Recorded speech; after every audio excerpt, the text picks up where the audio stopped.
estamos planteando primero la vida, primero el trabajo, donde no vamos a ver no va a haber concentraciones, pero tenemos que recordar todo lo que ha hecho la mujer en este movimiento sindical, ¿no? Movimiento sindical que yo tengo una larga trayectoria y creo que nos costó bastante el tema de la mujer y el sindicato. Mañana, por suerte, vamos a tener en el PCNT, en la conferencia de prensa, otra mujer trabajadora, la compañera Flor de Lis, de la aguja, pero si nos recordamos y nos retrotraemos, han sido pocas las mujeres que han estado en la tribuna del 1 de mayo. Nos costó, pero lo logramos. Fui militante de ASCASMU, de Consejo Directivo, fui un militante de la FUS, fui militante de la primera comisión de mujeres del PCNT, y dije comisión porque en aquel momento era comisión, y también de la comisión de la coordinadora de centrales sindicales, de la comisión de mujeres, que lamentablemente también la coordinadora, que fue un proyecto muy importante, donde estaban las centrales de Chile, Argentina, Uruguay y Brasil, también se fue desagregando. Pero creo que en ese 1 de mayo, primero la vida y primero el salario, el trabajo, creo que tenemos muchos desafíos. Pero también hemos tenido muchas conquistas a lo largo de este devenir, y creo que es fundamental que esas conquistas no nos arranquen esas conquistas. Tenemos la ley de interrupción del embarazo, tenemos la ley de igualdad de oportunidades y derechos, tenemos también, que fue una conquista importante, la ley de las trabajadoras domésticas, y así puedo seguir nombrando. Nos costó mucho. Yo ahora le estaba comentando a Ana Clara que mi primera participación en el secretariado ejecutivo del PCNT, bueno, tengo muchos nietos y voy a tener un bisnieto, así que puede ser que nos interrumpa en la charla, pero es parte de la vida. La primera participación de primero la comisión, luego el departamento y luego la secretaría, las mujeres participábamos con voz y sin voz. Y yo creo que se ha avanzado, pero se ha avanzado importante. Hola Tati, podés intervenir con nosotros. Estamos en una charla de mujeres sindicalistas. Así que creo que para nosotros es fundamental hacer las alianzas pertinentes, porque no solamente el movimiento sindical, sino también se hicieron alianzas puntuales con el resto del movimiento feminista. Creo que tenemos que ponernos a charlar muy seriamente sobre el tema de que ni un paso atrás. No podemos permitir que se nos entre a sacar las conquistas. Porque las veteranas, que lamentablemente por primera vez en 15 años a los jubilados y a las pensionistas nos aumentaron por debajo de la inflación,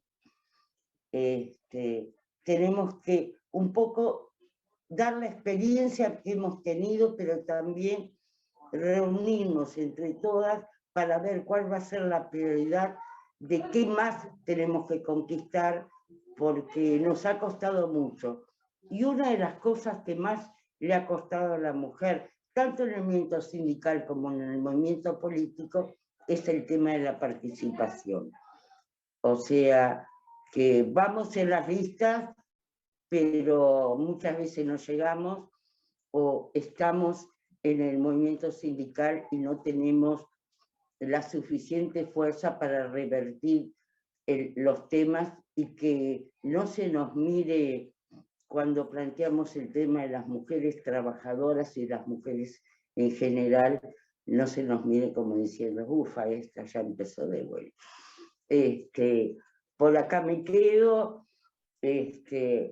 las preguntas bienvenidas sean, y creo que estas charlas entre nosotros, con una perspectiva de alianzas, creo que podemos empezar a ver de cómo seguir las alianzas y qué más queremos. Gracias.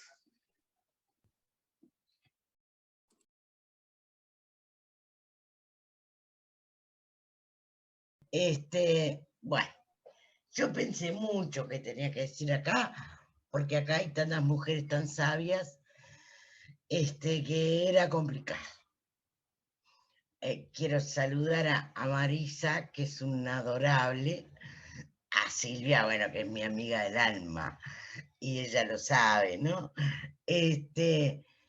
Entonces, yo pensé como, es muy poco el tiempo además, ¿no? 3 temas, o 3, no voy a desarrollar temas, 3 como ítems que deberían preocuparnos. Estuve además hoy participando, porque les mandé el link a alguna de ustedes, del encuentro en la Unidad Ciudadana del Frente Amplio. Hay un primer tema que en ese trabajo, que además Majo nos mandó, que es maravilloso, que es el tema de los números. ¿Cuántas mujeres militamos desde siempre? Porque esto no empezó ahora. Y Silvia, que es profesora de Historia del Arte, sabrá ese maravilloso cuadro de La Huelga, donde la primera línea son mujeres. En esa maravillosa película, ¿no? Sí. Entonces, la participación de las mujeres en la lucha de los trabajadores no amerita cuestionamiento. Nuestro problema es con la representatividad.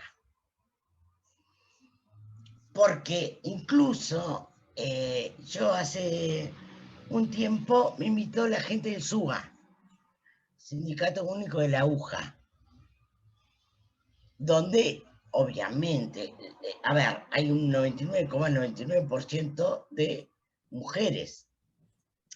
Recién en la última elección del SUA, una mujer ganó la presidencia. ¿Cómo se explica eso? Años de lucha, porque el SUA siempre fue un sindicato muy combativo, que recién ahora tenga una mujer presidencia. Cuando, insisto, en el trabajo que Mago mandó está clarísimo que es un sindicato de mujeres. Lo mismo pasa con la FENAPES o con la FUTU, no tanto con la FUM, pero igual las cifras son alarmantes. Tenemos un problema con la representatividad, que esto tiene muchas interpretaciones. Obviamente hay cuestiones de poder involucradas desde el punto de vista del machismo, sin duda. Pero también es claro que las mujeres tenemos interiorizadas un montón de cuestiones culturales que complican. Por eso yo pedí tanto la intervención de Marisa, porque ya hablar de una mujer que no tenía esas cuestiones tan complicadas. Porque siempre se puede. O sea, el otro tema es, una mujer milita, tiene que ir a buscar a su hijo, tiene que ir a tal cosa, tiene que ir a tal cosa. El hombre no.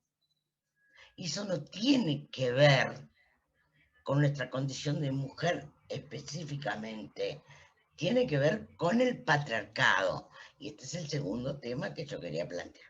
Primero son los números, ¿no? Interrogámonos, ¿por qué si hacemos un cálculo, y en el material que Marijo mandó está claro, cuánto militan, cuánto trabajan, es aberrante la diferencia.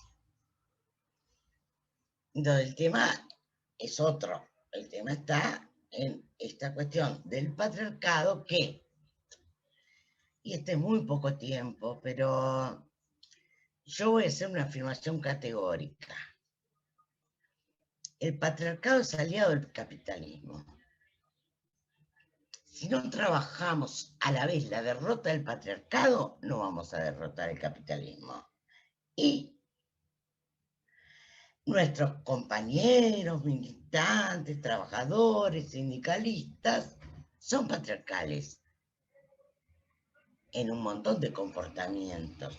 Y esto es un problema ideológico que nos llevaría a otras discusiones sobre el marxismo, el patriarcado, el feminismo, y que hoy no es el lugar. Pero digo, la bandera contra el patriarcado tiene que estar aliada a la bandera contra el capitalismo, si no, no hay vuelta. Por eso la importancia del movimiento feminista. Obviamente, y todos lo sabemos, ya lo he dicho 1000 veces, el movimiento feminista no todo es igual. Y hay ideologías tan diversas que algunas son contradictorias con un proyecto revolucionario. Por supuesto que sí, pero hay que dar una batalla ideológica, como hay que darla dentro del movimiento obrero y como hay que darla dentro del Frente Amplio, por ejemplo. Dos elementos, entonces, los números, que son significativos, un elemento ideológico, el patriarcado, como un elemento constituyente e instituyente del capitalismo, nos guste o no. Un tercer elemento, algunos debates concretos, que son, por ejemplo, paridad, cuota, que son, digo, los elementos que están en discusión todo el tiempo en lo concreto. Yo creo que el reclamo de la paridad o el reclamo de la cuota desde el punto de vista del movimiento sindical es paliativo, aunque a veces creo que es un placebo. Tengo la duda. ¿Es un paliativo o es un placebo? Debemos hacer de eso que sea un paliativo, en el sentido de que nos permita a las mujeres cada vez más tomar lugares de decisión. El problema es que eso es que no había mujeres candidatas porque estaban demasiado ocupadas. O sea, no es que la gente no pudiera votar por mujeres por la cuota, no había mujeres que se presentaran.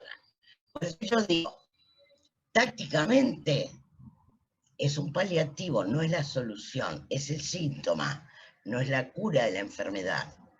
Y por supuesto, por eso es que a veces pienso, y les digo con sinceridad, no estoy convencida, tal vez es un placebo, pero hay tantas mujeres convencidas de eso que bueno, vamos adelante. No sé, Majo, si estoy en tiempo, ¿qué pasó? Estás bien, Bea, recién vas 8 minutos. Ah, bueno, entonces sigo. No, entonces, a nivel del movimiento sindical hay una cuestión que es interesantísima. Es como que hecho el ladrón, hecho la trampa. Ustedes saben que se estableció en algún momento una cuota para las mujeres. En primer lugar, esa cuota no se cumple. Eso es lo primero que tenemos que señalar. Pero a la vez, muchas de esas mujeres que integran responsabilidad de decisión tienen voz, pero no voto. Eso es muy embromado. Pero a la vez, cada vez, las mujeres ganaron lugar en el secretariado, pero perdieron lugar en la mesa representativa. Eso es preocupante. En el sentido del primer elemento que yo manejaba. El segundo, el tema del patriarcado. ya sabemos que han habido algunos pronunciamientos interesantes del PIT-CNT respecto al patriarcado. Pero esto no significa que esto se esté tomando en serio. ¿A qué quiero decir yo? Para mí, el tema del patriarcado es estructurante y estructurador del capitalismo. Por eso es que la lucha feminista es, cuando lo enfocamos así, revolucionaria.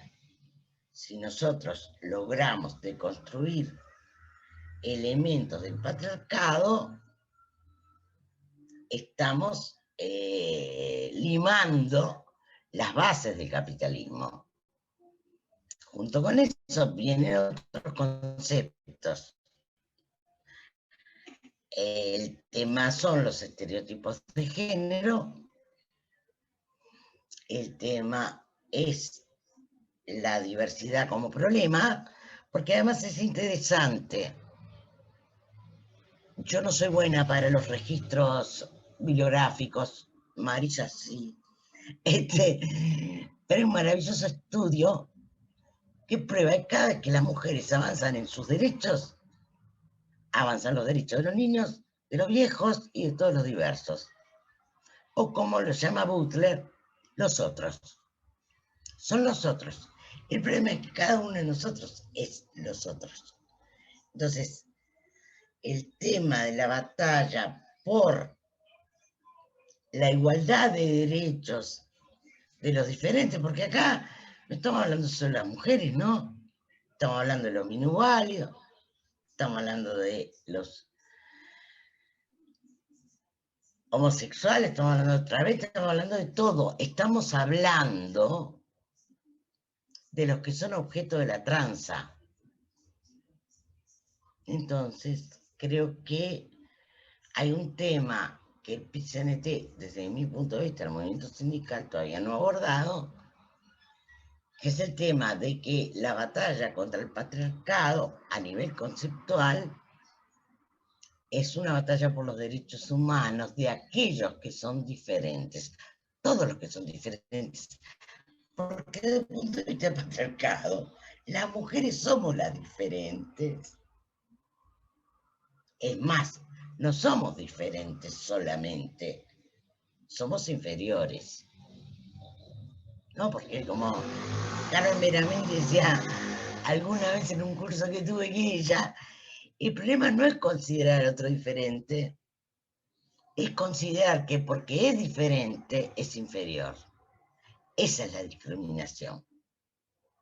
Y eso tiene que ver con el rol, con el género, con el color de la piel, con todo. Por eso a mí el tema de la interseccionalidad incorporada a una plataforma de batalla me parece interesante. Y acá sí, ya terminé.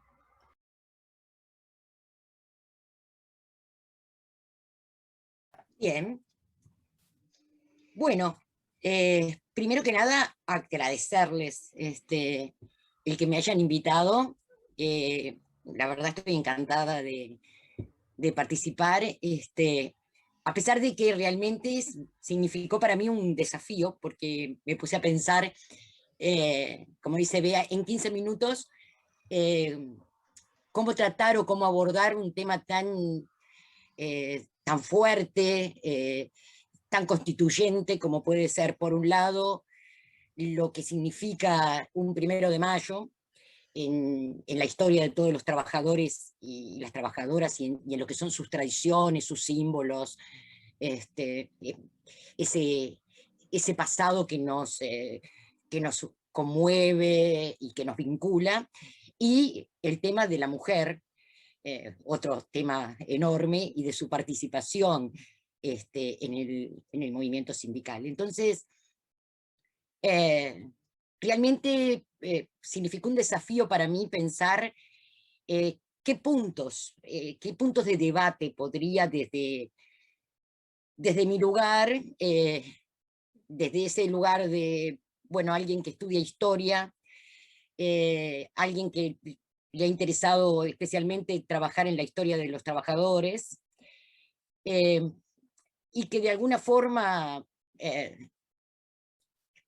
coincide también que es mujer y que ha sido militante sindical de toda su vida, desde los 15 años en que empecé a trabajar en una fábrica, que fue mi primer trabajo.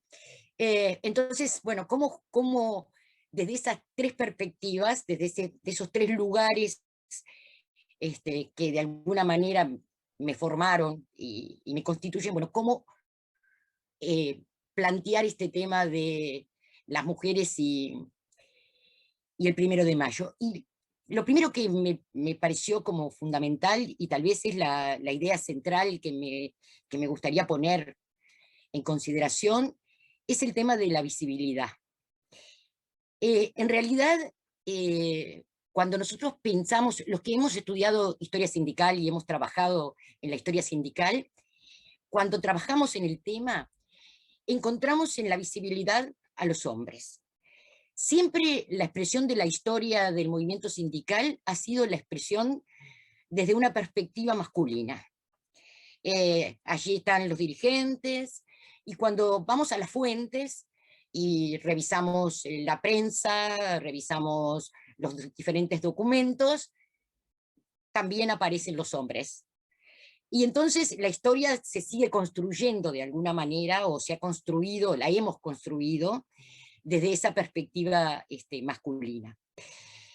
¿Esto quiere decir que las mujeres no estaban en el movimiento sindical, que las mujeres no participaban, incluso que no había gremios como los que citaban las compañeras, como el gremio de la aguja o el Congreso Obrero Textil, donde el 60% de las eran mujeres, o incluso la docencia, en gran parte del cuerpo de la enfermería, es decir, tareas, por otra parte, si las desmenuzamos, asociadas a esa cuestión, a esa construcción de estereotipo de las mujeres en el cuidado, ¿no? Dedicadas al cuidado, a esas cuestiones que se veían como propias de la mujer. Pero bueno, aún en esos gremios, las mujeres no estaban, no participaban, y sí, claro que sí, pero sabíamos muy poco de ellas.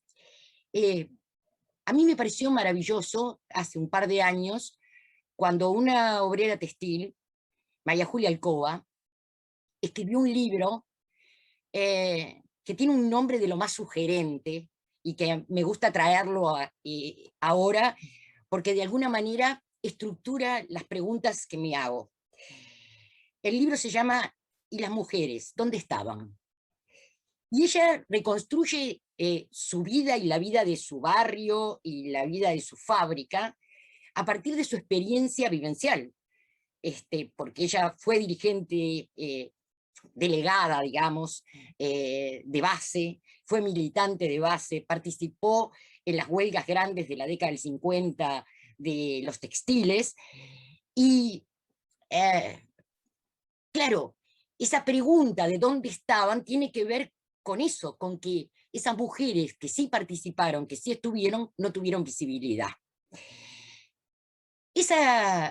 ¿Por qué las mujeres no tienen esa visibilidad? Bueno, creo que allí, si uno lo hace desde un análisis que considere tanto los aspectos culturales o ideológicos o, digamos, de las mentalidades, como le queramos llamar, y por otro lado, desde el punto de vista socioeconómico, bueno, hay una relación de discriminación de la mujer en el mundo del trabajo. Si lo vemos desde el punto de vista socioeconómico, siempre el trabajo de la mujer históricamente fue entendido como un trabajo de reserva, como una mano de obra de reserva, no como productora en los momentos de auge de la economía, solamente productora en los momentos de auge de la economía, es decir, cuando se necesitaba. Cuando hay receso, las primeras que pierden el trabajo son las mujeres.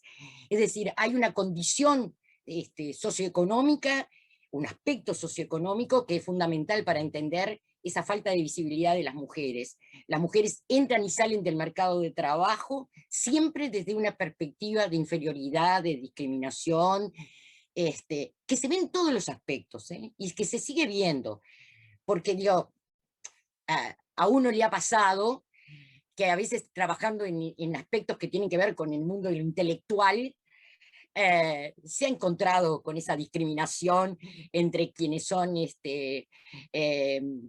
intelectuales masculinos y mujeres que están en la misma función. Digo, nos ha pasado muchas veces que cuando se trata de hablar del movimiento sindical, a veces son invitados compañeros varones a hablar del movimiento sindical desde la historia, y pocas veces somos invitadas las mujeres a trabajar a participar en ese tema. El otro aspecto tiene que ver con lo cultural, con esa carga ideológica que nos pone a las mujeres en el estereotipo del trabajo en la intimidad, el mundo de lo íntimo, lo privado. Y la concepción de que lo privado es público es nueva. Y sobre ella debemos trabajar. Sobre la idea, esa visibilidad tiene que ver con hacer que lo privado y esa visión de las mujeres que estuvo relegada a un segundo plano pase a tener visibilidad.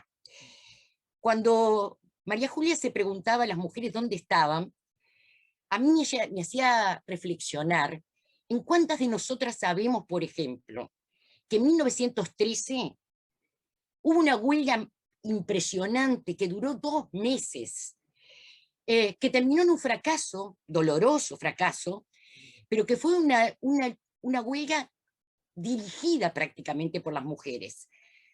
Esa huelga en Juan Lacase, que logró no solamente unir a las mujeres textiles, sino que además luego se fueron incluyendo otros gremios del lugar en solidaridad. ¿Qué sabemos de esa huelga? Casi nada, se ha perdido en la memoria. Son muy pocas los conocimientos que tenemos, y no conocemos de esas mujeres, no sabemos los nombres de esas mujeres. Apenas, ¿saben ustedes dónde encontré algunos nombres de esas mujeres? En los archivos policiales, porque esas mujeres tuvieron que ir a declarar, estuvieron detenidas, tuvieron que ir a declarar, y allí aparecen algunos de sus nombres y sus edades, que oscilaban entre los 13 y los 22 años. Pero, ¿cuánto hay en la historia del movimiento sindical que recupere para la memoria colectiva lo que hicieron esas mujeres, que en su momento fueron llamadas las victorias de la utopía? Es decir, la idea de que en esa victoria estaba la utopía de una sociedad más justa y con menor discriminación para todos y todas en este caso. La pregunta de Alcoba me hizo pensar también cuánto sabemos de las mujeres que han participado en los 1 de mayo. Alma decía que me ha costado mucho y que recién en los últimos años, en realidad la presencia de las mujeres en el estrado ha sido un poco, no más numerosa, pero por lo menos ha aparecido la mujer en el estrado del 1 de mayo. Sin embargo, conocemos poco de las mujeres que han participado. Hace unos años nos dedicamos hacer un relevamiento con Universindo Rodríguez de las mujeres participando en los estrados del 1 de mayo. Y rastreamos la primera participación de las mujeres en 1903.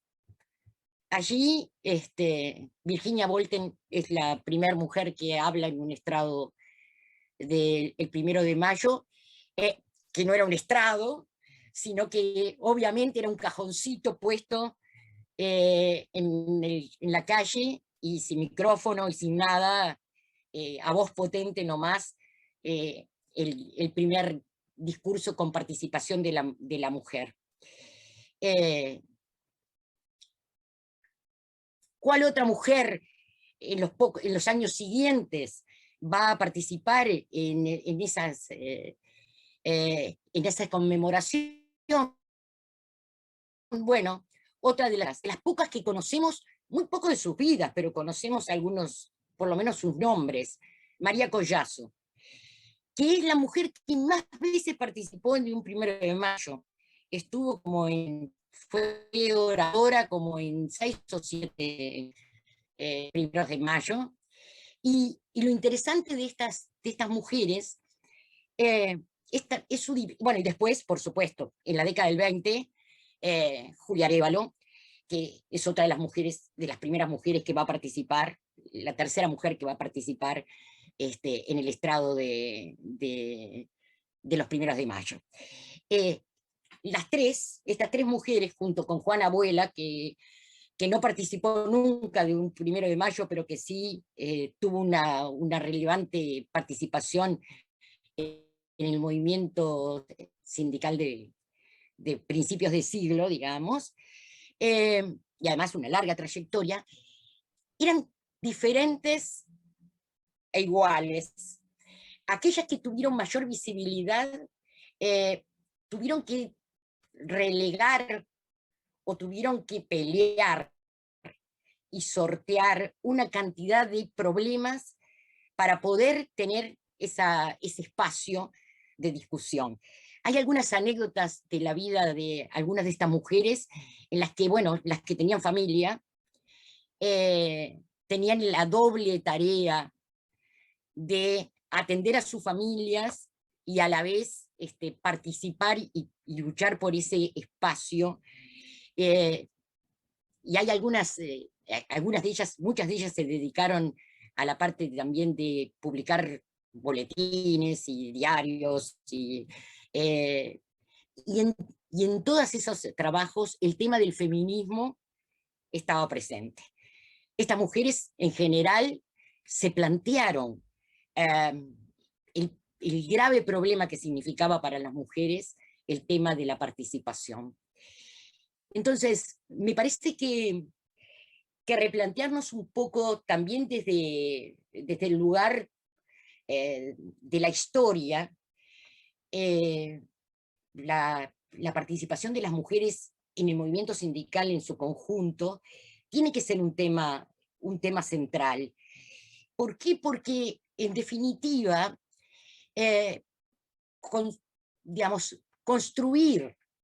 reconstruir la trama real del movimiento sindical y esa historia tan rica que tenemos en el Uruguay, que tiene algunas cosas que son como maravillosas, ¿no? En Uruguay Montevideo es una de las ciudades, de las pocas ciudades de América Latina en donde se conmemoró el 1 de mayo en 1890. Es decir, el primer 1 de mayo en el Uruguay se conmemoró, en América Latina se conmemoró en muy pocos lugares, en Rosario, en La Habana, y en Buenos Aires y en Montevideo. Y entonces, esa enorme tradición que tenemos de la lucha del movimiento sindical, creo que merece o necesita que también desde el plano de la academia y de la historia, busquemos los caminos para hacer visibles a las mujeres. Hay algunas cosas interesantes que uno puede pensar desde el punto de vista tal vez más teórico, pero creo que es un tema que tiene que ser parte del debate, y es la reconstrucción de la memoria. En definitiva, creo que el tema de las mujeres, como el tema de los otros, de los que hablaba Bea, solo se puede reconstruir si lo pensamos desde la memoria.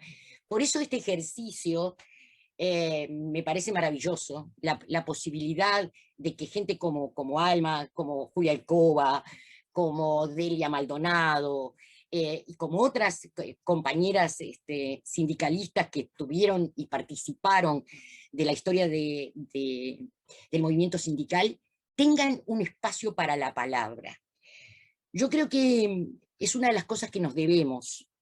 Yo creo que alguna vez va a haber que escribir la historia del movimiento sindical con otra perspectiva. Yo creo que hay que buscar de alguna manera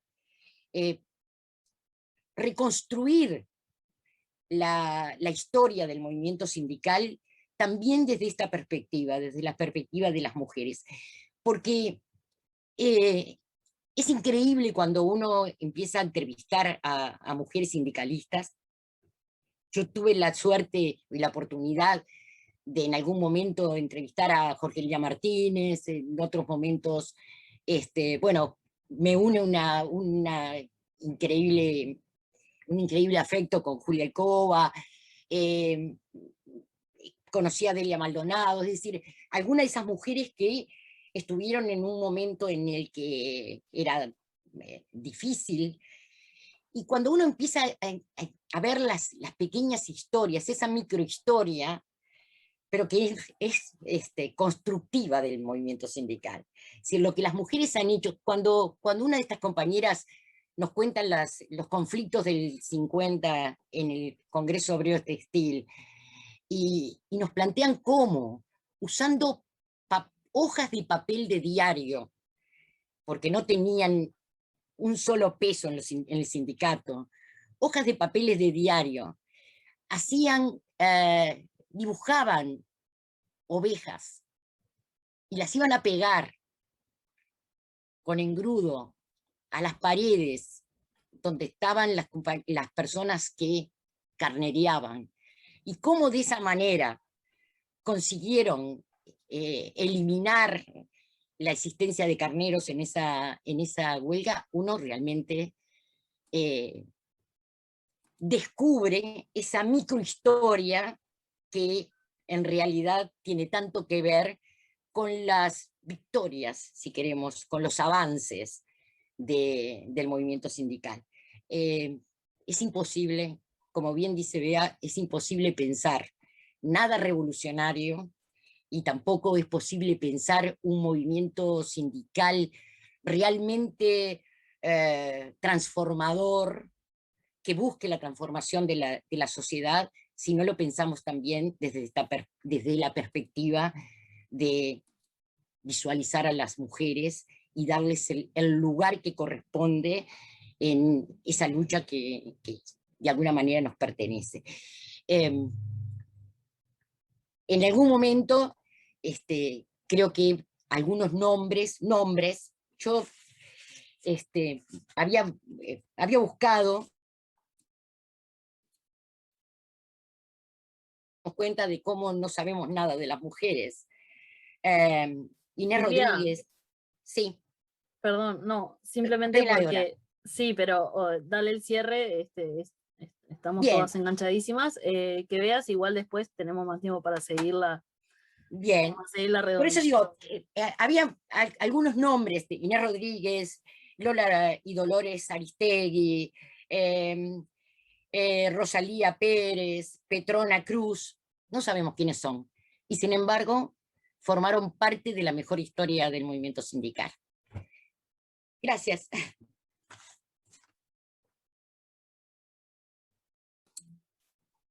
Bien, María, ¿estás por ahí?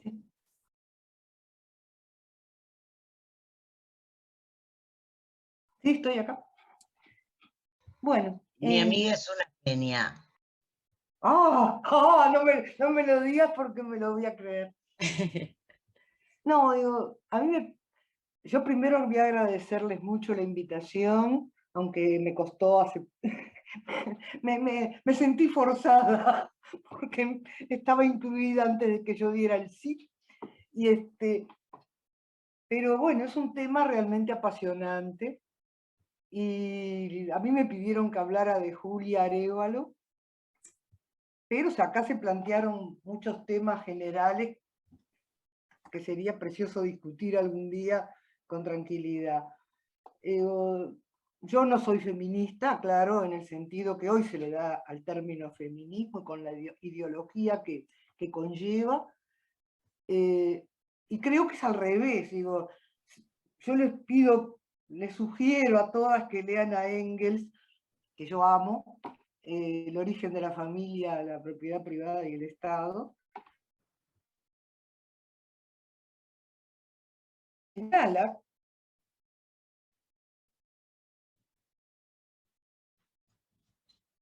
que el patriarcado es un capitalismo. Y yo creo firmemente que para terminar con el patriarcado hay que terminar con el capitalismo. La idea de que la mujer es propiedad del hombre, ¿no? Es decir, forma parte de sus bienes, de sus propiedades.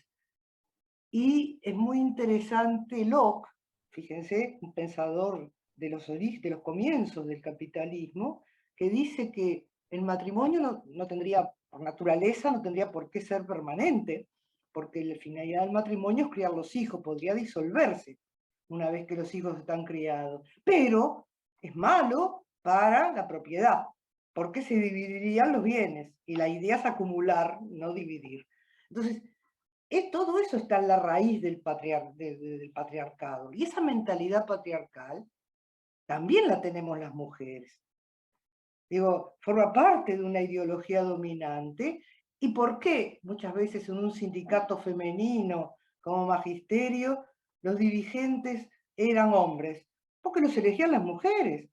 Digo, y hay, yo que era de la gremial de profesores y después de ADE, que era también un sindicato bastante femenino, pero menos que magisterio, siempre me mataba de risa porque para todas las maestras, los maestros varones eran genios, ambulantes, tenían una admiración impresionante por los maestros varones, que no siempre se la merecían. Pero no importa, es decir, nosotras las mujeres también participamos de esa mentalidad y por eso a veces nos hacemos invisibles. Pero no es que no existimos en la historia. Yo tengo una admiración impresionante por Juana Zurduy, que ahora es reconocida y tiene un monumento impresionante en Buenos Aires, pero Juana Zurduy en su momento fue reconocida por Belgrano, digo, que le dio el grado de coronel en el ejército. Es decir, que hubo como también una involución en la consideración de la mujer. Hay una pintora, Sofrosina Anguissola, que fue absolutamente reconocida por Felipe II como artista, fue llevada a la corte, fue profesora de dibujo y de pintura de las hijas, de las infantas, fue dama de compañía de la reina, y Felipe II se ocupó de casarla bien, y después fue borrada, pero no por Felipe II, sino por la historia, por la memoria posterior. Incluso hoy día se dice que el retrato más famoso de Felipe II fue obra de esta mujer, que además, bueno, supo manejarse muy bien en la vida, porque cuando quedó viuda de ese marido importante que le consiguió Felipe II, conoció un capitán de barco mucho más joven que ella, con el cual se volvió a casar y vivió felizmente. Es decir, yo creo que hoy en día se tiene una visión cuadriculada de muchas cosas que no responde a la realidad de la época, ¿no? Es decir, yo hace poco encontré, bueno, un par de años, una tesis de doctorado que es sobre la mujer en Rusia zarista, y era asombrosa, porque las mujeres en la Rusia zarista tenían más libertad en su vida privada y en su vida pública que las mujeres de Suiza. Se iban a estudiar a Suiza y decían que estaban más reprimidas en Suiza. Porque en Rusia zarista la mujer manejaba sus bienes, disponía de sus bienes, cosa que no hacía en el occidente más civilizado. Es decir, la historia nos da sorpresas. Entonces, yo hoy tengo que hablar de una mujer que sí fue muy visible, muy reconocida, y en parte también gracias a que era mujer, porque Raúl González Tuñón no le iba a escribir un poema a un dirigente hombre, le escribió un poema impresionante a Julia Arévalo, porque era mujer. Esa famosa frase que se usó mucho de hecha de miel y bronce, es del poema de Raúl González Tuñón, un gran poeta argentino, comunista, pero de la vanguardia, que formó parte del grupo de Boedo, etc. y le dice: saluda a ti, hecha de miel y bronce, del Uruguay azul y blanco amada, hermana litoral de tez dorada, Julia Arévalo. Sangre de montoneras jacobinas. Esto me parece fantástico, ¿no? Sangre de montoneras jacobinas, corre en tu sangre uruguaya pura, por lo mismo universal, madura, sangre fraterna. Y sigue un larguísimo poema que habla mucho del Uruguay, etc. Pero eso se lo escribió porque era mujer. Y era una mujer, si miran las fotos de Julia joven, era muy hermosa. No, yo la conocí cuando ya era una mujer grande, vieja, en el año 69. Y era una mujer con un aspecto muy austero, muy modesto, pero de una firmeza enorme y más bien seria, adusta, no entraba en conversaciones con nadie, y uno se sentía un poco juzgada, como medio frívola, minifalderas y cosas así. Es decir, al lado de ella con ese pelo estirado, con sus peinetas. Pero si uno lee, que yo les recomiendo que lo lean, el libro de Carlos Jaffe, sobre todo el primer capítulo que habla las nietas de Julia, fue una mujer de una comprensión enorme para personas que fueran diferentes a ella. Tuvo 2 nietas Miss Uruguay. Es decir, y las nietas, que podríamos decir eran totalmente distintas a Julia, mujeres muy hermosas y muy coquetas y muy arregladas y muy producidas, hablan de ella con un cariño enorme y de la hermosa relación que tenían con esa abuela. Es decir, que no las juzgaba, no las discriminaba porque fueran distintas a ella. En ese sentido yo quiero recordar, porque siempre pienso en ella, a una gran militante de la gremial de profesores y luego de la FENAPES, que era Milton Radicchioni, que yo la quise mucho. El Uruguay tiene esa peculiaridad, los trotskistas y los comunistas nos amábamos. Es raro. Milte era una mujer también, con ese estilo de militante, adusta, seria, sin una gota de maquillaje, con el pelo estirado, siempre vestida de oscuro. Pero Milte le compraba perfumes y cosas de maquillaje a su hija, porque entendía que la hija era distinta que ella. Y eso me parece una cosa muy importante para reflexionar, para entender a los otros, que no necesariamente son iguales que nosotros. Y también es para reflexionar ese carácter de la persona, más allá del personaje.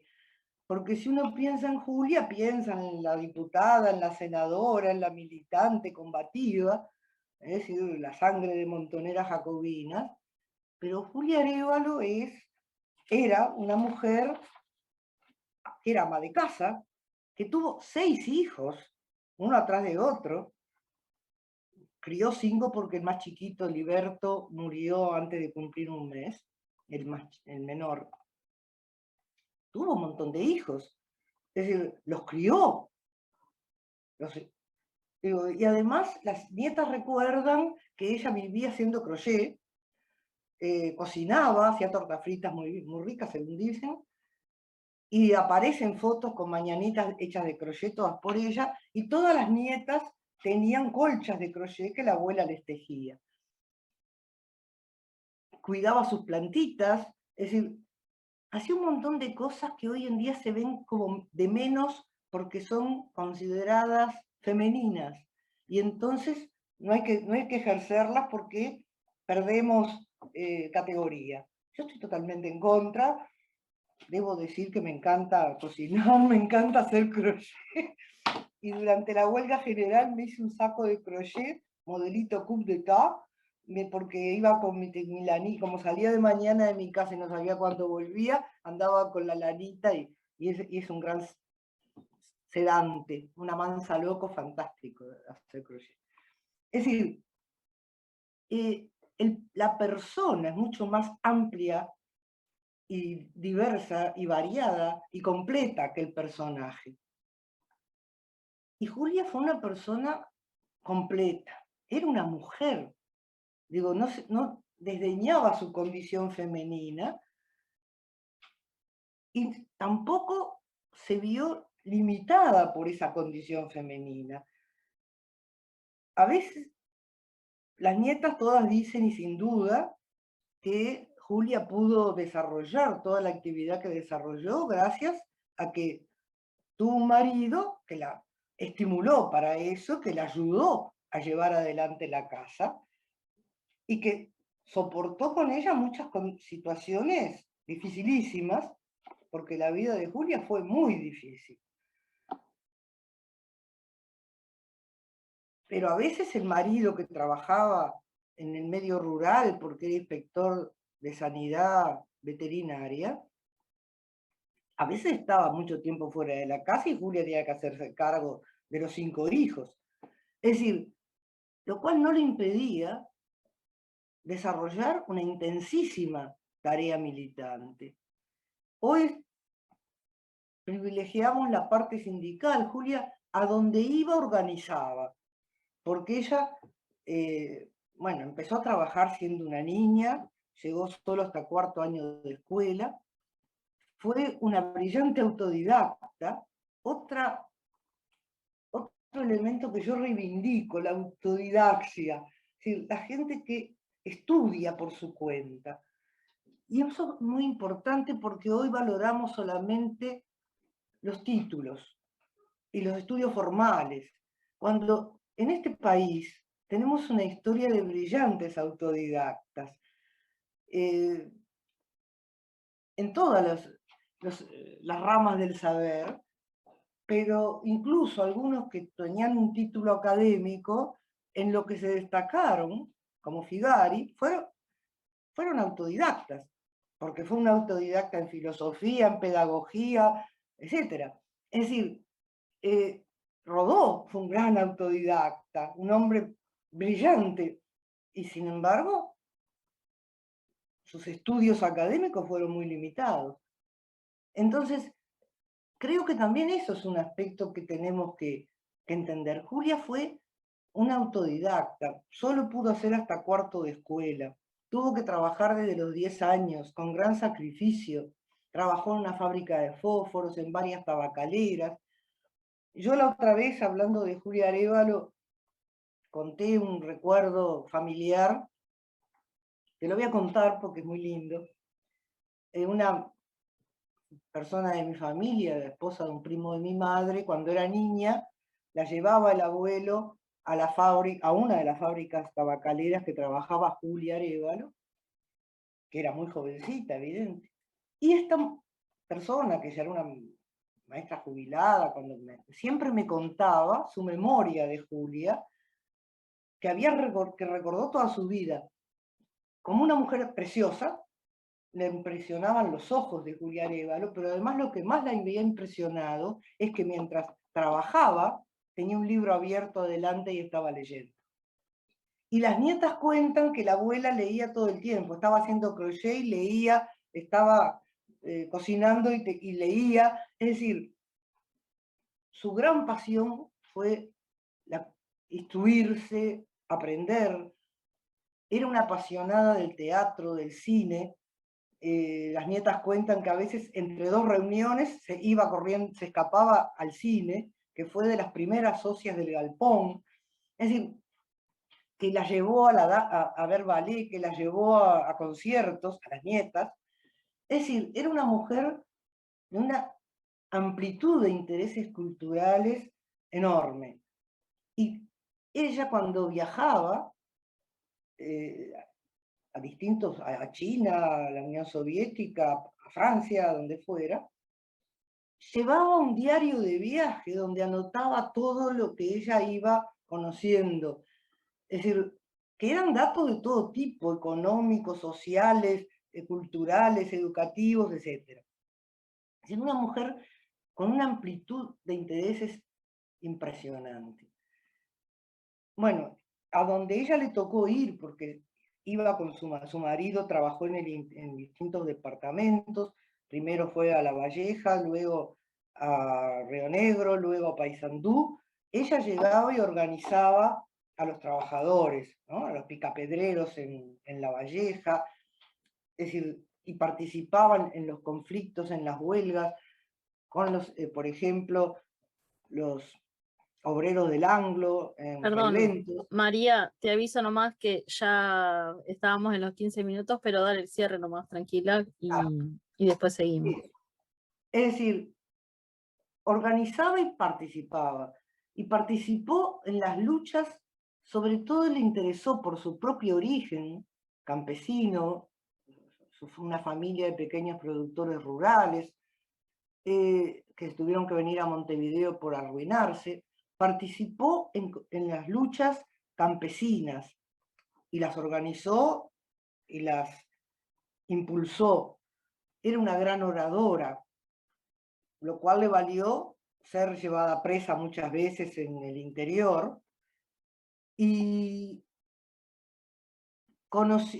todas, como legisladora, presentó muchísimos proyectos de ley que tenían que ver con la mujer, es decir, por ejemplo, la jubilación más temprana para la mujer, beneficios sociales para la mujer, una caja de seguros de maternidad propuso, y con los problemas, la problemática del trabajador rural. Hoy es el Día del Trabajador Rural, y entonces me parece importante recordar que Julia Arévalo participó presentó un proyecto de reforma agraria y luego participó en la Comisión de Legislación Laboral y participó en la creación del Instituto A mí se me Nacional de trancó. Colonización. No sé si a todos se les trancó o a mí no. ¿Cómo?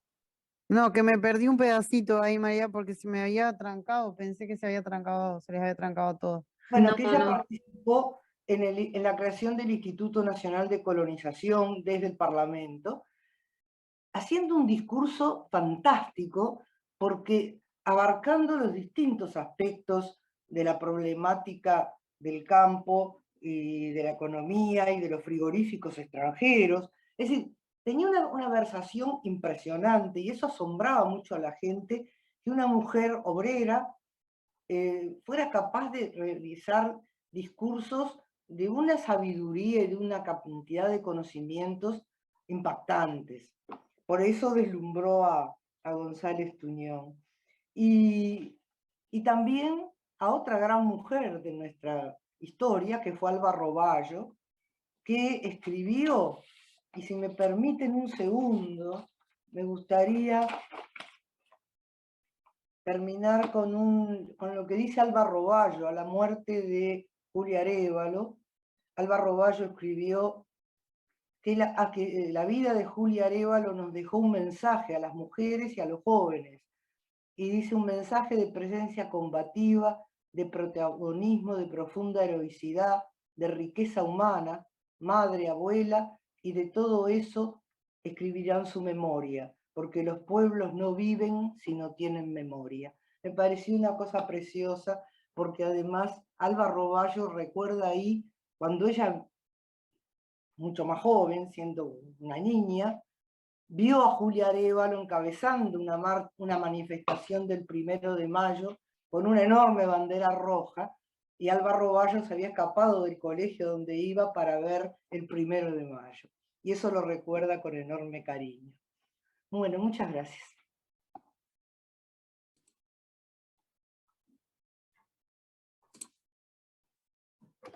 Bueno, muchas gracias a todas por sus intervenciones. Y bueno, y ahora, si les parece, abrimos una ronda ahí. En la parte de reacciones tienen para levantar la manito, y yo las voy anotando. La primera que levantó la mano ahora fue Beatriz Avero. Así que bueno, pueden hacer preguntas por el chat o pueden simplemente levantar la mano y empezar la ronda de conversación. Bea, dale nomás.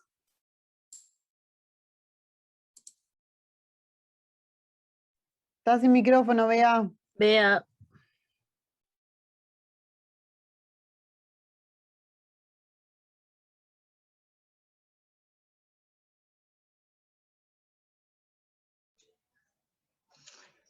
La oligofrénica de mí no encendió el micrófono. ¿Me escuchan? Sí, bien de bien, Bea. Dale. Bien, en primer lugar quiero agradecerles a mi adorable amiga Silvia Visconti y a esta mujer que yo respeto tanto, que es Marisa Bategasole. ¿Por qué, Marisita? Vos decís que no sos feminista, pero has hecho tantos aportes y lo seguís haciendo. Algún día tendríamos que reunirnos hasta matarnos para pensar este tema, ¿no? Porque todo lo que vos aportás en realidad profundiza el feminismo. Aunque, viste que la dialéctica, como decía un amigo mío, la dialéctica es una hija de puta. Pero dialécticamente, y por eso te pedí que participaras, tu intervención fue maravillosa, en el sentido de una construcción en avance teórica sobre los problemas que tiene el feminismo y sobre todo la que nos definimos como feministas marxistas, en el sentido de que, claro, hay boludeces a las que no le vamos a dar atención. Le vamos a dar atención a la construcción histórico-cultural contra el capitalismo. Y aportamos, y eso es lo que importa. Entonces, después de esto decirle a esta mujer que adoro y que la considero brillante, quiero hacer una intervención en torno a una cosa que dijo Silvia, y es el tema de la invisibilidad. Es tal cual. Más allá de los lugares que las mujeres ocupen en el poder, siempre somos invisibles. Eso sucede en el PCNT, imagínense. A ver, logramos, supongamos que mujeres integren el secretariado. Supongamos que logramos que mujeres integren la mesa representativa, por más que vieron que la ecuación fue que ganamos lugares en el secretariado, pero perdimos lugares en la mesa representativa. De todas maneras, somos invisibles. ¿Quiénes hablan por el PIT-CNT? No existen las mujeres hablando por el PIT-CNT, por más que integren el secretariado. Entonces, yo por eso reivindico lo que Silvia decía. Siempre aunque nos demos un lugar, somos invisibles. Es así. ¿Cuál es el problema? Que nosotras aceptamos desde una concepción patriarcalista esa invisibilidad. Porque siempre somos las que teníamos que cuidar a nuestros hijos, que cuidar a nuestra madre, que cuidar a quien fuera sea. Eso no. Eso es parte de un sistema de cuidados que, claro, no se explicita, también es invisible. y que lamentablemente, porque el Frente Amplio perdió la elección, no va a tener una perspectiva de género. Termine, Majo. Bien, sigue Alma. Ahí, yo sigo pensando que la contradicción principal es trabajo y capital, capital y trabajo, y que parte del tema de género está incluido, pero si no vamos a cambiar la relación de capital-trabajo, también nos va a costar mucho plantear el tema de las mujeres. Pero igual pienso que ha habido avances y esos avances los tenemos que defender. Por eso, en la primera intervención que tuve, es el qué hacer, qué vamos a hacer, cómo vamos a defender esas pequeñas conquistas que fueron y que las vamos a tener que prendernos con uñas y dientes para que no retrocedamos lo poco que hemos avanzado en lo largo de estos años. Por lo tanto, creo que el juntarnos, el tener alianzas con las mujeres sindicalistas, con las mujeres de otros colectivos y por supuesto las grandes olvidadas que no lo plantea el feminismo, que somos las viejas, porque parece que después que nos viene la menopausia, las viejas estamos liquidadas. Yo no tengo 7 hijos, por lo tanto sé de lo que estoy hablando. Creo que el qué hacer, cómo tenemos que hacer las políticas de alianza con los distintos colectivos, con las mujeres sindicalistas, con las feministas, porque tenemos que tener 2 o 3 puntos en común y nos tenemos que sentar a hablar primero para la defensa de lo que hemos conquistado y después cómo seguir y en qué punto que tenemos que tener puntos en común y que sí los tenemos y sentarnos a discutir. El qué hacer en este momento creo que es una de las principales reivindicaciones que tenemos. El qué hacer, el incluir a todas y ver cómo seguimos, porque creo que nos va a ser difícil.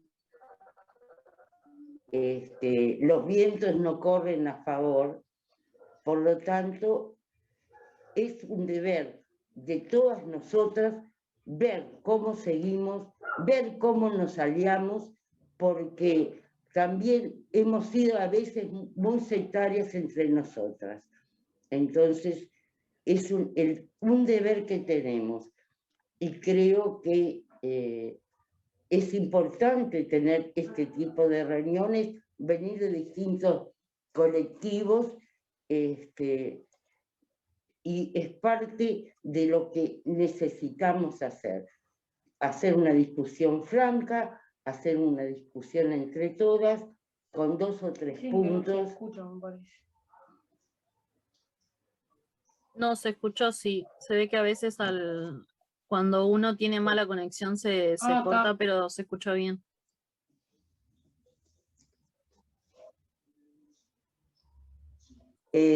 La pandemia, este gobierno, tenemos que aprender, sobre todo a las viejas, a utilizar más estos tipos de conexiones, pero lo tenemos que hacer. Gracias. Lucía. Bueno, no, yo agradecerles primero y me encantó, me parece que como dijeron hoy todas, creo también al empezar a hablar, estaría buenísimo seguir también profundizando en esto y que cada una las pudiéramos invitar de nuevo, incluso darle más tiempo a cada una por separado, como sea, para para seguir profundizando en los distintos puntos que tocaron, me pareció re interesante.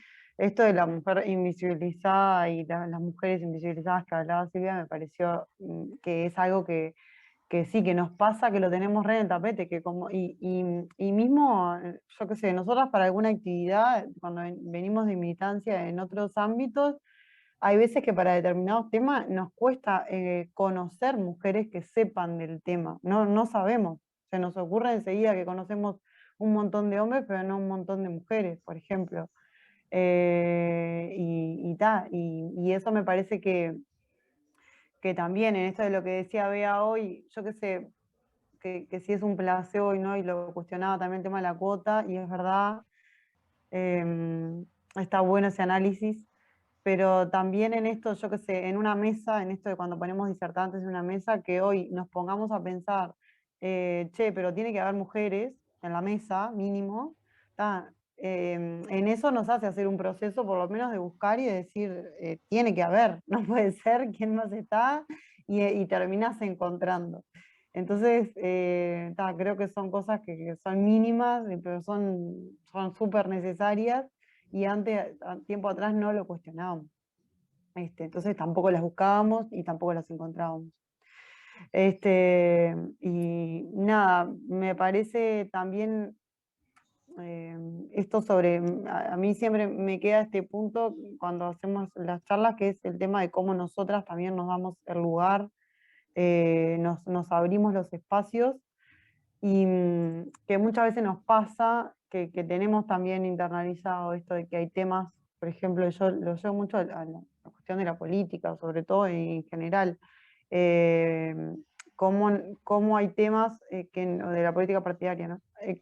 Que parece que no son tan nuestros, y que a nosotras nos cuesta más ponernos, cuando se hacen intervenciones, yo que sé, en una actividad donde hay varones y mujeres, nos cuesta más hacer una intervención, nos cuesta más ponernos en lugar de poder decir con confianza y hablar de las cosas que sabemos. Y me parece que estamos como en este proceso de por un lado, poner temas arriba de la mesa que antes no se ponían, que son estos temas de puertas adentro, que no me acuerdo quién lo decía, que tenemos que ponerlos, que parece que son los temas de la intimidad, bueno, que hoy estamos en ese momento de ponerlos sobre la mesa, de ponerlos a discutir, y darle esa importancia. Y por otro lado, como también nosotras, sí, no las mujeres que están acá en esta charla, pero sí nos pasa en general, que nos pongamos a hablar de esos temas que parece que no nos pertenecieran tanto. Y también me parece importante darnos esos espacios también de formación y de pensamiento, y por eso un poco también era la idea, y ha sido la idea también de este espacio del colectivo nuestro, ¿no? Estamos en ese camino. Bueno, nada, gracias, dejo por acá. Silvia, estabas vos, seguías, y después Bea. Bien, yo sencillamente quería de alguna manera, tal vez plantear que por supuesto el análisis que hago no es un análisis, digamos, negativo. Sin duda que las mujeres hemos conquistado espacios, y muchos espacios, de esas primeras mujeres que apenas eran 1, 2, 3, que tenían una cierta visibilidad. Hoy, por lo menos somos más las que procuramos o tenemos algún espacio en el cual podemos de alguna forma hacernos más visibles. Es decir, yo creo que ha habido una cantidad, y en parte creo que eso es un mérito también de las mujeres, porque esos espacios nos los hemos tenido que ganar con un enorme esfuerzo. Es cierto que, como decía María o Marisa, que también es un problema nuestro, porque sí, porque el pensamiento dominante, el patriarcado también está en nosotras, porque fuimos criadas y formadas en el patriarcado. Y entonces eso requirió y requiere que permanentemente nos estemos viendo a nosotras mismas y tratando de pulir y de cambiar y de discutir y de teorizar y buscar caminos para quitarnos de alguna manera ese lastre. Pero digo, es obvio que en las mujeres también está esa idea o esa concepción patriarcal, y a todas nos ha costado, porque ¿qué mujer que ha militado no ha tenido y que tiene una familia, que tenía una familia y ha tenido hijos, por ejemplo, no se ha visto en la situación de estar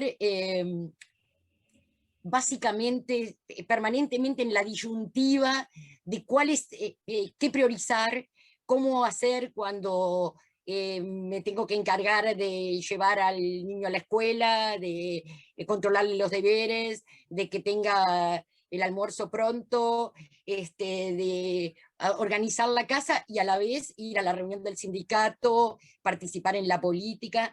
¿Cuántas de nosotros hemos tenido que cargar con nuestros hijos debajo del brazo a las reuniones?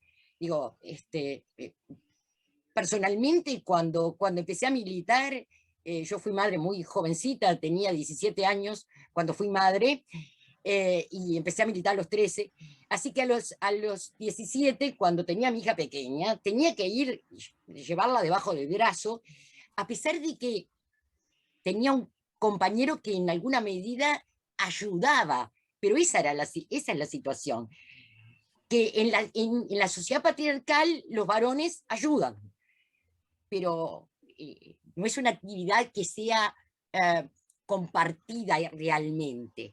Hay una posición diferente, partimos de lugares diferentes, y por eso cuando pensamos en las mujeres que han tenido visibilidad, mayor o menor, pero que han tenido visibilidad, las vemos como excepcionales. Y por eso es que recordamos tan pocos nombres de mujeres cuando pensamos en el movimiento sindical. Y podemos citar montones de hombres. Y porque partimos de una situación que es, en definitiva, de desigualdad. Y yo creo que ese es uno de los temas, y en eso coincido con Alma, que hay que buscar alianzas y hay que encontrar caminos que nos permitan de alguna manera ir rompiendo las desigualdades, debatir sobre las desigualdades, ser consciente de que existen y que son sin duda desigualdades de clase, porque existen desigualdades de clase, pero que no son solamente desigualdades de clase.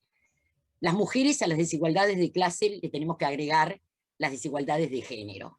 Y otros de los grupos que son oprimidos o que son los otros, nosotras deberíamos decir que somos nosotras, pero bueno, esos otros tienen otras discriminaciones, como pueden ser las de la etnia, por ejemplo, que ahora lo pienso que también está en el debate más contemporáneo. Entonces, por un lado, creo que ha habido muchos avances, no podemos decir que no, y eso en realidad nos debe estimular de alguna manera, y creo que una de las cosas fundamentales que nos debemos es poner en la visibilidad estas debilidades que hemos tenido para poder participar las mujeres. Y bueno, creo que por ahí es el camino, buscando obviamente alianzas, defendiendo lo que hemos conquistado y poniendo la mira en todo lo que nos falta conquistar, que es muchísimo, y que obviamente tiene como, por lo menos para los que somos o nos consideramos marxistas, yo siempre me defino como marxista libertaria, pero bueno, las que somos más o menos andamos por esos caminos, por supuesto que lo pensamos en esa visión de futuro de una sociedad más integrada y más justa, pero para llegar a esa creo que hay muchas cosas que hay que resolver, y que son de clase, sin duda, pero que también incluyen otros aspectos como el de género. Y me quedo por ahí. Aprender a poner esas manitos tan lindas. No, yo creo que son temas que habría que debatir profundamente, es tarde, las compañeras ya se están yendo, y lo único que yo quiero decir es, parafraseándome a Amado Figari, cuando a él le decían la mujer, él preguntaba ¿cuál? Es decir, hay mujeres y mujeres, porque yo veo que el problema está condicionado por la condición de clase. Digo, yo puedo darle mucho poder a una mujer, ¿no? Y la mujer va a actuar de acuerdo a su clase, no a su sexo. Digo, Margaret Thatcher era mujer, y Dios nos libre, ¿no? Porque ella actuó de acuerdo a su clase y de acuerdo a los intereses de su clase. Entonces, la mujer no existe en general, como no existe nada en general, no existe la democracia en general, ni cosas así. Vamos a ver en concreto de qué mujeres hablamos. Hoy estuvimos hablando de las mujeres proletarias, de las mujeres sindicalistas, de las mujeres trabajadoras, pero no la mujer en general, porque hay mujeres en general que son mujeres explotadoras de otras, del trabajo ajeno. Entonces, también hay que dar una lucha de ideas permanente. Y yo voy a nombrar a una mujer a la que admiro enormemente y que también es una gran olvidada en general, y que es Krúpskaya. Krúpskaya fue una mujer impresionante, con grandes responsabilidades políticas, es decir, que no fue solo la mujer de Lenin, era una gran pensadora, y ella escribe cosas que hoy parecen muy novedosas, las escribió Krúpskaya hace 100 años, que por qué le regalan a las niñas un determinado tipo de juguetes y a los varones otros, ¿no? Eso ella lo ve mal. Ella era partidaria de la educación, por supuesto, mixta e igual para ambos sexos. Y ella, en los últimos años que peleó enormemente porque su proyecto pedagógico jamás se realizó, y yo creo que ahí estaba uno de los grandes temas, ella dice que mucha gente, digo, por la persistencia de las ideas pequeño burguesas y demás, aprovechaban lo que podíamos considerar avances de la mujer en la Unión Soviética, como por ejemplo la legalización del aborto, etcétera, aprovechaban para con el predominio del varón. Y si uno mira lo que fue las primeras etapas de la Unión Soviética, es decir, donde había ministras mujeres como Alejandra Kollontai, etcétera, etcétera, a lo que fue la masculinización total del estalinismo, vemos una verdadera involución y cómo permanecen cambiando, pero cambiando con muchas limitaciones en el momento de explayarme. Las bases económicas, sin embargo, persisten una cultura machista, patriarcal, etc. Pero también cómo se cambiaron esas bases, con qué criterio. Y acá está otro gran problema que para mí es central, que es el problema del Estado. Yo creo que el Estado tiene que desaparecer, porque soy marxista, quería ser. Así que puedo estar de acuerdo con Silvia. Bueno, muchas gracias. Dejo ahí. Marisa, Bien. que tuve el gusto de escucharte cuando estuviste en el conflicto de la Figari, invitado por los estudiantes, hablando sobre Figari. Sí, yo lo amo. Lo amo.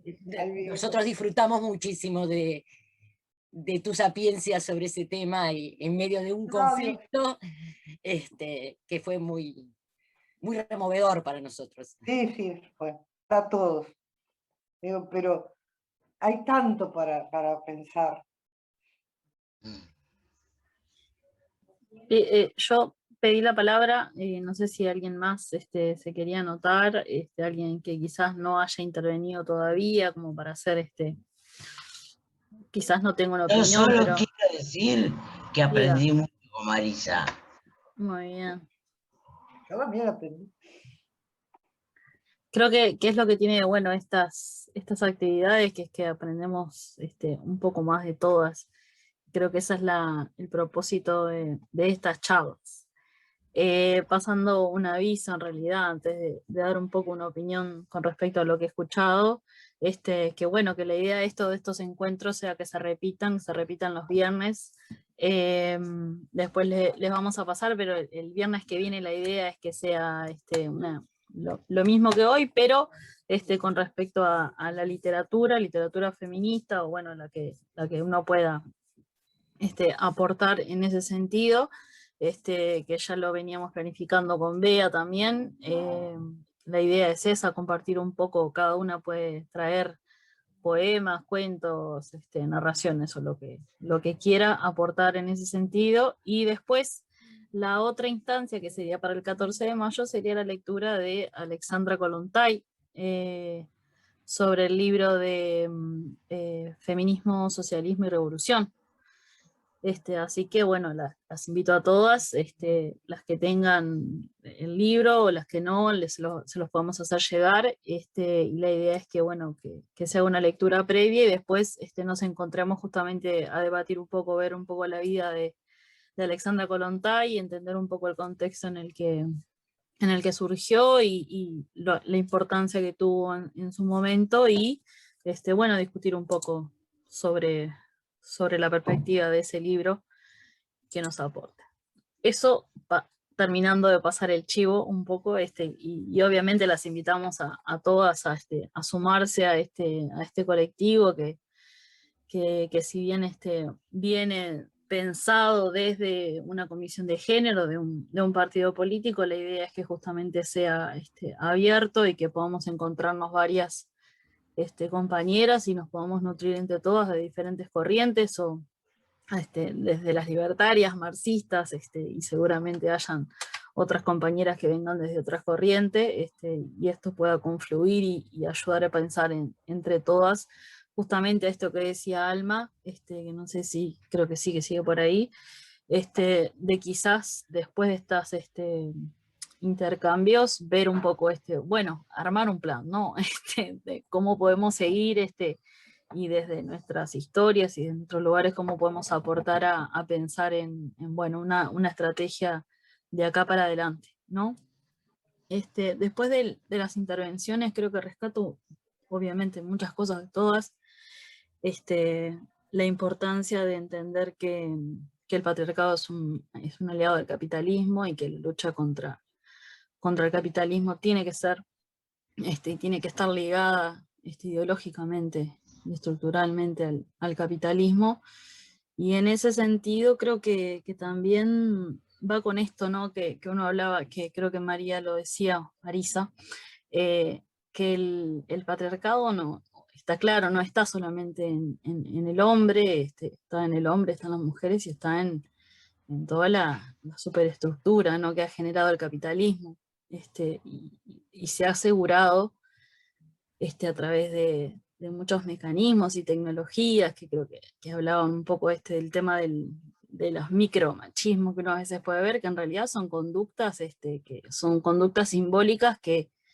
uno las ve y a veces hasta las tenemos incorporadas y ayudan a volver a ponernos como a veces en nuestro lugar, ¿no? Volver a ese lugar, de no salir, y de seguir quedando callados, hasta en las mínimas, ¿no?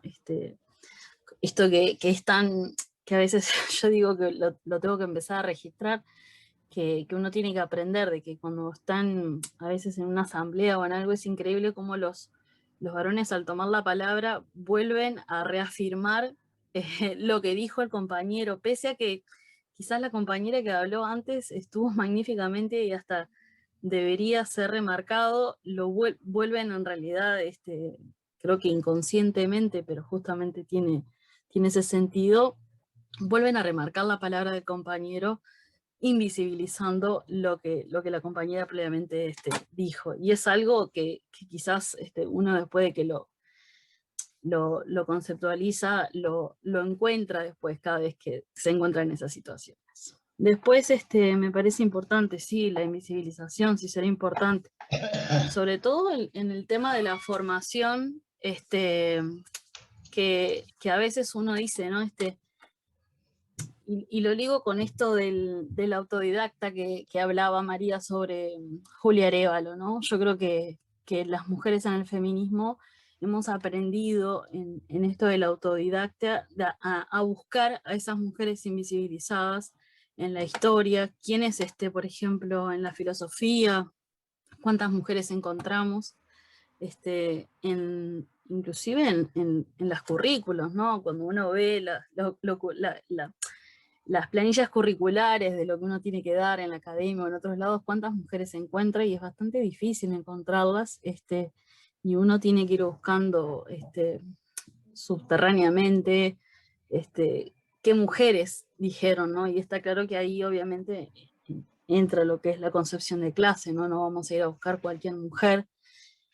Creo que la interseccionalidad que hablaba Beatriz está latente y es importante, que creo que es algo que todos tenemos que empezar a trabajar eso, porque hoy en día también nos preguntamos, bueno, desde nuestras condiciones, ¿dónde están las compañeras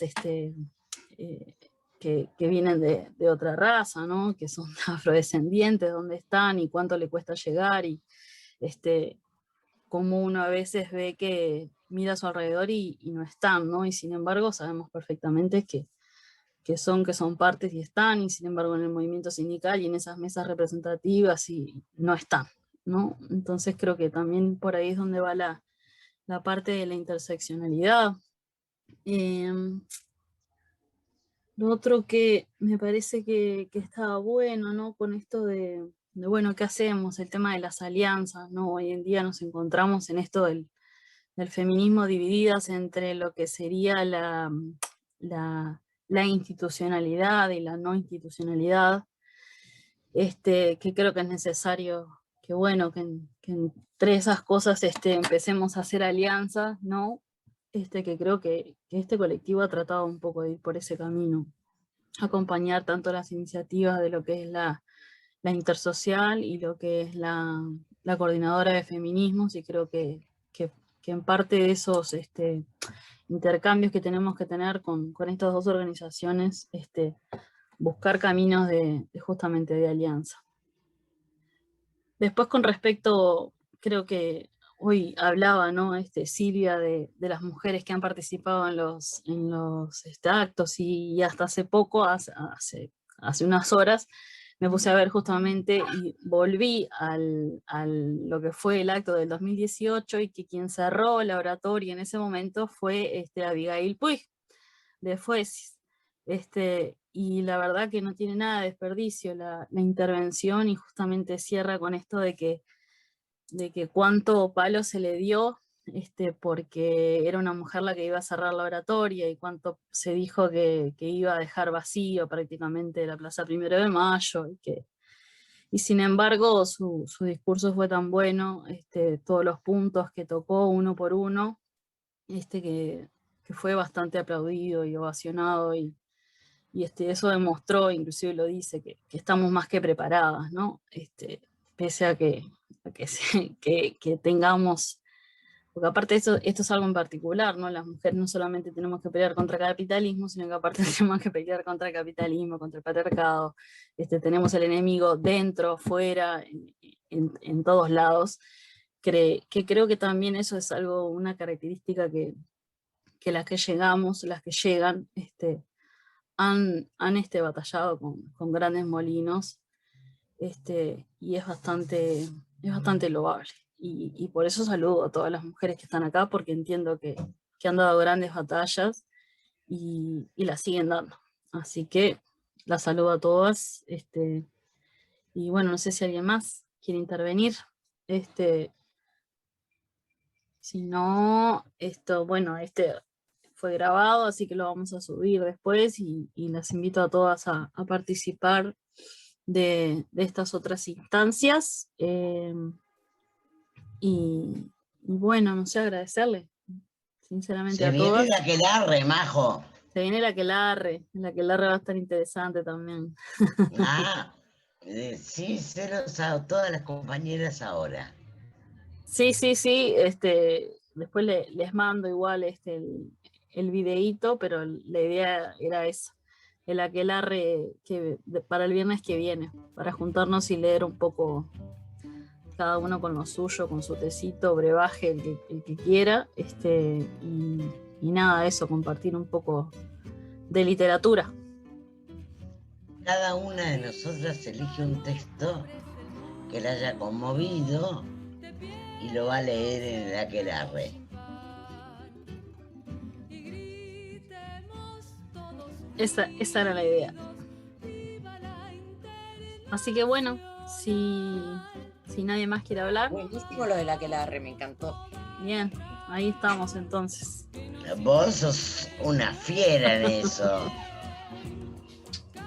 Mi amiga es una diosa. Bye bye. Bueno, las saludo a todas, un abrazo grande, y seguimos en comunicación. Bien, gracias.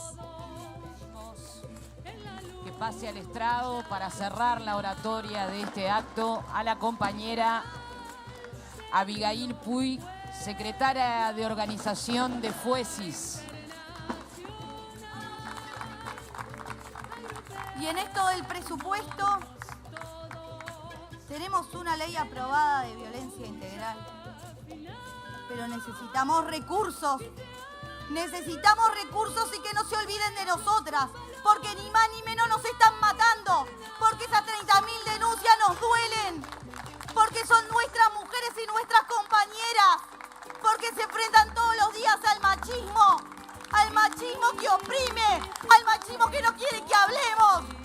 Al machismo que dice que no es conveniente empoderar a las mujeres. Contra ese machismo pelean las mujeres.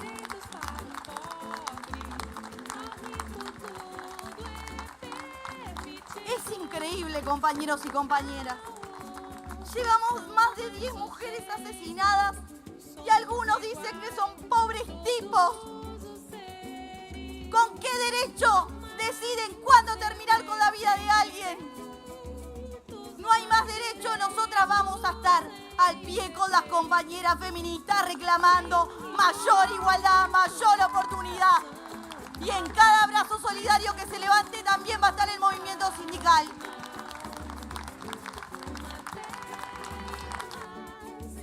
Al movimiento sindical, compañeros y compañeras, se le pega por derecha, por izquierda, por todos lados. Nos critican. Y a veces nos critican con alguna que otra razón. Porque la estructura del movimiento sindical, en su militancia, está lleno de mujeres, lleno de compañeras comprometidas con la clase trabajadora. Y sin embargo, en sus puestos de dirección, en sus puestos de decisión, de mayor visibilidad, no están nuestras compañeras.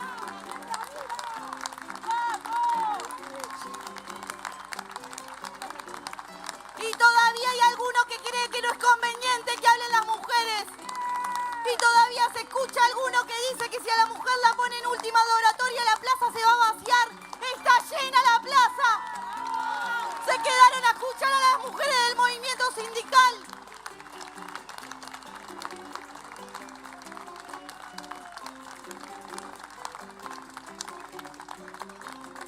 Ya no hay que tener más miedo, estamos más que prontas.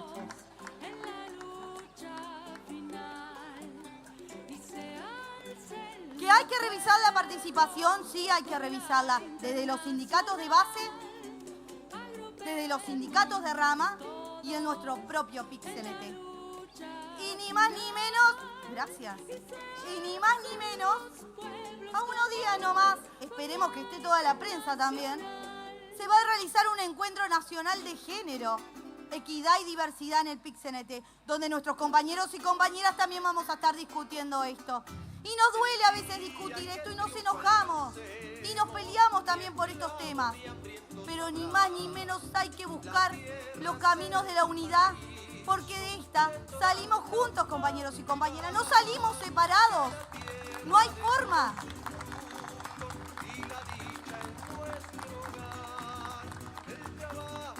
Esta oratoria tiene abrazos solidarios, comentarios, frases de compañeros militantes de todos los días, de compañeras que están ahí siempre al lado nuestro, incentivándonos. Está bravo, compañeros y compañeras. Está bravo cuando algún candidato dice que las mujeres del movimiento sindical esto, que las mujeres del movimiento sindical lo otro, y no permite que sus trabajadoras se organicen y armen sindicato. Las despide aunque estén embarazadas. No es capaz de presentarse en la Comisión de Legislación Laboral. Primero que respete a sus trabajadoras y después, si tiene ganas, se puede venir a meter con las mujeres del movimiento sindical. Capaz, capaz.